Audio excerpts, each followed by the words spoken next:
bio, and I apologize, but with so many colleagues and friends in the room from the company formerly known as Google X, where I am a strategist or space cowboy, if you're inside the building, where we do tools and technologies for the innovations I'm going to talk about, and Emerson Collective, my proud home, where I'm managing partner. I want to make that clear because although I will stay the proud founder of Manifest Energy, it is subsumed into those new brands, and in those places, we not only develop the tools and technologies to try to bend the curve on these particular problems, but we do it through the lens of how to have tools and technologies employed in the service of humanity rather than the other way around. And I think that that's sort of fundamental to the exercise of what are you regulating or organizing a rule set to do. What is the outcome you seek? And we've just heard two of the great pros and great leaders talk about how things are and how things should be. Great presentation. I think I'm going to talk a little bit about why they should be the way that Reed characterized it and when. And the why is actually pretty easy when you think of it, notwithstanding the current political environment of rapacious real estate developers who've become neo-fascist candidates, taking on guys with socialist principles from 2 centuries ago. There is a useful way to find who we are as a people and determine that free enterprise is what actually got us here, and therefore arguing against competition at this stage is like some sort of committee at AAA arguing about how to modify a triptych in the age of GPS, right? I mean, this is a question of policy and regulatory obsolescence that innovation is inevitably bringing into focus, right? So unlike so much of the great work that Reed has done and has cited in the induction of new innovation from the demonopolization in telecom markets, this is a case where innovation is percolating up, much of it around this great university and around this valley, in ways that are challenging all the assumptions of the regulators, forcing them to question themselves what they do and whether they're organized appropriately and have the tools appropriately to deal with the retail end of things. We've just heard that that's a big sort of stretch.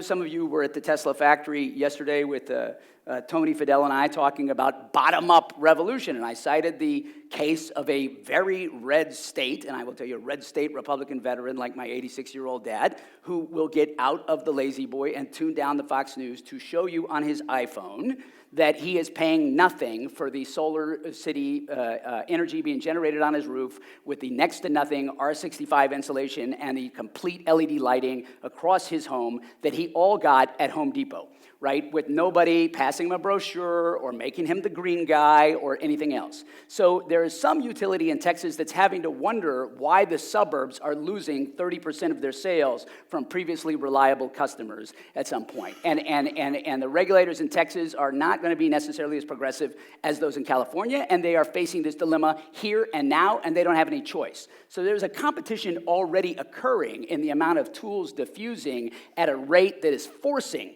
this question.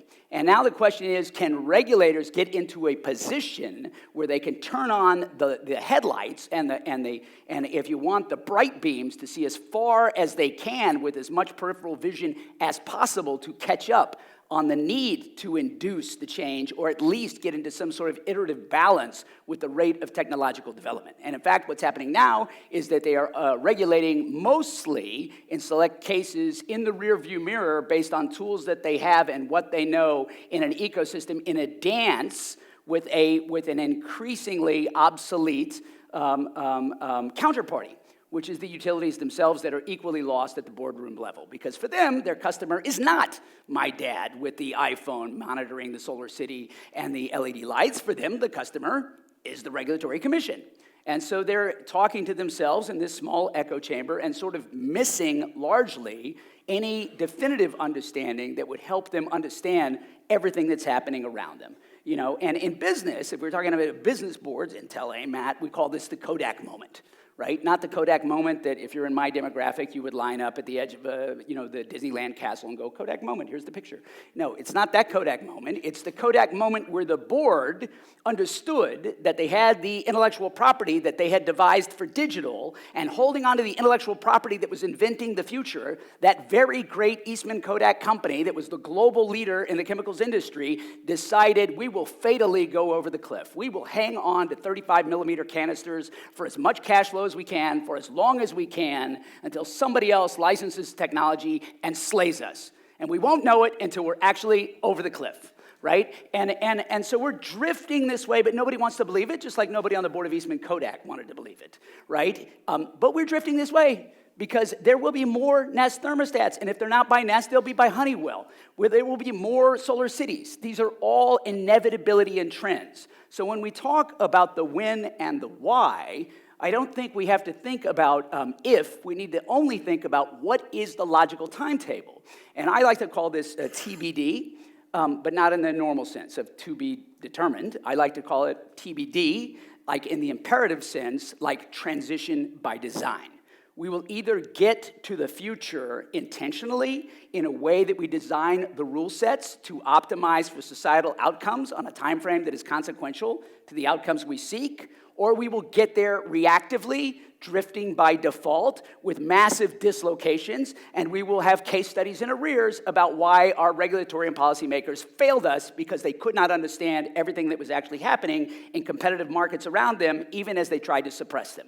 Right? So what Reed has put out in front of us is a roadmap, a potential roadmap. There's some of it I would embrace, there's some of it I would argue with, but a roadmap nonetheless. And I think he's basically saying, it would be useful for government to restore itself in that role for those things that government must do, because only government can do and is indispensable to doing. Right? That's not an overreaching Bernie land of how do I take over everything and make the post office eclipse FedEx or whatever he's thinking, right? And that's not how do I be kind to my buddies and let a few big companies succeed in Donald land and push out the ladies with the eminent domain, whatever is going on there, right? I mean, so it is that zone in the middle of enabling a competitive landscape of people to perform for societal good. And we know how markets perform, but we've got to make markets perform in predictable, elongated ways. Reed and I were just joking before we came up here about collaborating on what I used to call the Clean Energy Bank of the United States, and he called and championed the Green Bank. And we said, that handoff, those discussions might have been the last bipartisan acts, in Washington, right? That's all moved to California now. And I think we're approaching the 10-year anniversary of the last comprehensive, durable, bipartisan energy legislation we had, omnibus energy legislation. And you can see ACEEE just recently issued a report on that with the $2 trillion saved for consumers, 17 gigatons or whatever greenhouse gases. We predicted 10 when we reduced. I mean, an enormous success. Crossing 2 administrations and probably into the future. But it's got to be updated, and updated with recurring frequency and iterations to match what is happening technologically sort of in the environment around us. And so we are overdue for that update. And so any new administration would be ill-informed to say, I think I'll just ride on what happened in 2007 before shale and on the first year that iPhones were in the marketplace. I think we'll just ride that into the future.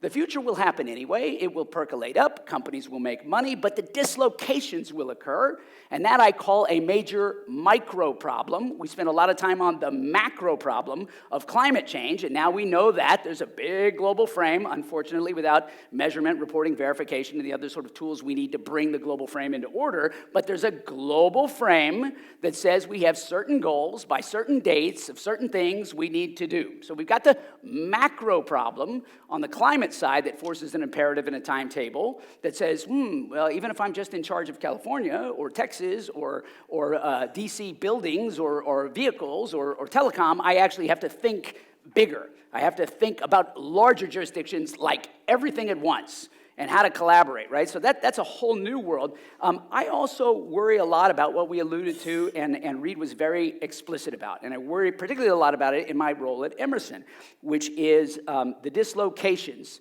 being occurred and the injustices that occur as the inevitable evolution of the social compact begins to create a schism between have and have-nots. Okay, and here I'm not talking, again, please don't confuse me as a person when I talk about justice in these things, who says, well, if we could just rob Peter to pay Paul, centralize everything and redistribute, that we'd be, I lived fighting the Cold War, and socialism to me is like as absurd of a conversation you could possibly have.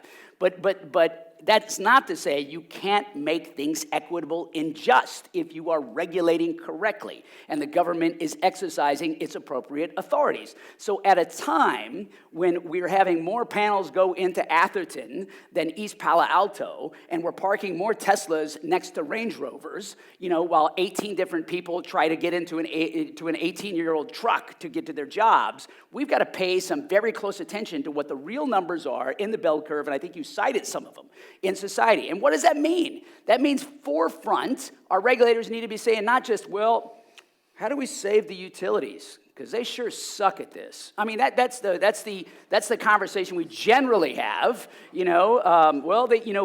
was a great reason for them, and there was. Historically, in every way, there was a great reason for the original social compact, which was ubiquity, uniformity, and reliable access to energy to every person who could get it, to electricity rather, right? That was good. It was a just check, achieved, done. A bit like the postman, going through rain and snow and sleet and everything else, and then FedEx coming and saying, I can do it before 10 a.m., right? Done. That's okay. We can evolve, right? So we have done that. Now we're actually saying, but we need that ubiquity and uniformity and reliability and affordability, which is the mandate, to include the attributes of other things we need, like air we can breathe, like an ecosystem that is stable and reliable and has some predictability so that we can evolve inside of it, so that our kids can inherit it. We need these sort of attributes. And beyond that now, even if you didn't care about that stuff,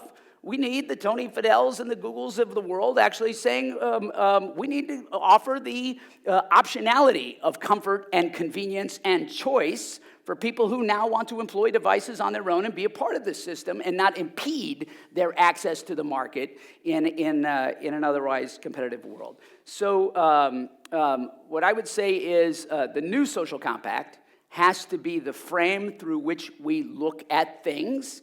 How do we go beyond this in a place where people care about the attributes that we seek without having this occur on the back of those who are renters or dislocated or uninformed, with less access to education, with less access to capital? That's not a little bit of our society. That is a very large piece of it. And if you don't incorporate that in the new regulatory rule set, we will have failed. Macro problem, micro problem, moral imperative, sense of urgency, inevitability, transition by design. These are the things that have to happen, and we can only achieve that when markets are sufficiently competitive to let it occur. Do you mind if I ask where you get your coffee? I was just out in the lobby. I took decaf. So,